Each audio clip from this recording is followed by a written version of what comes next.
ఇక కేంద్ర ప్రభుత్వం నుంచి ఇందిరమ్మ ఇళ్లకు అదనపు ఆ, నిధులు మంజూరు అవుతాయి అని చెప్పేసి అదనపు ఫండ్స్ వస్తుందని చెప్పేసి అంటారు. అది ఉపాధి హామీ పథకం నుంచి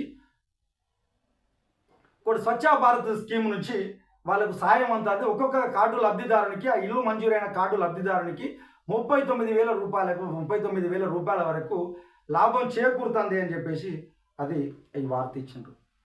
అదనపు వాళ్ళకు 39,000 రూపాయలు వాళ్ళకు వస్తుందని చెప్పేసి చెప్తా ఉన్నారు.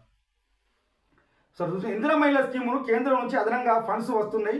ప్రభుత్వం రూరల్లో ఒక్కొక్క ఇంటికి పిఎం ఆవాస్ యోజన కింద 72,000 ఇస్తుండగా ఇప్పుడు ఉపాధి హామీ స్వచ్ఛ భారత్ ఫండ్స్ రానున్నాయి. ఇందిరమ్మ స్కీమ్స్కు 2 పథకాలకు అనుసంధానం చేస్తూ హౌసింగ్ శాఖ సెక్రటరీ బి గౌతమ్ ఉత్తర్వులు జారీ చేసిండ్రు.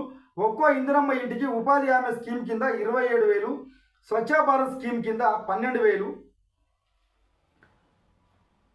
కేంద్రం నుంచి రాష్ట్రానికి అదనంగా అందుతున్నాయి. ఇంటి నిర్మాణం చేసుకుంటున్న లబ్ధిదారులకు ఉపాధి హామీ కార్డు ఉంటే ఇంటి పని కిందనేమో 90 రోజులు పనిచేస్తున్నందుకు గాను కూలి కింద రోజుకు 300 చొప్పున కేంద్రం రాష్ట్ర ప్రభుత్వాలు చెల్లిస్తున్నాయి. వీటితో పాటు ఎస్బిఎంలో టాయిలెట్ నిర్మాణంతో పాటు ఇతర పారిశుద్ధ పనులకు 12,000 కేంద్రం ఇవ్వనుంది. ఇప్పటి వరకు 3 లక్షల ఇళ్లు మంజూరు చేయగా ఇందులో 2 లక్షల మందికి ఉపాధి హామీ కార్డులు ఉన్నాయి. 3 లక్షల ఇల్లు కేంద్రం మంజూరు చేస్తే ఇలా 2 లక్షల మందికి ఉన్నాయి. మిగతా 1,00,000 మందికి ఆ కార్డులు మంజూరు చేస్తుందని చెప్పేసి అనుకుంటా ఉన్నారు. ఇది వార్త.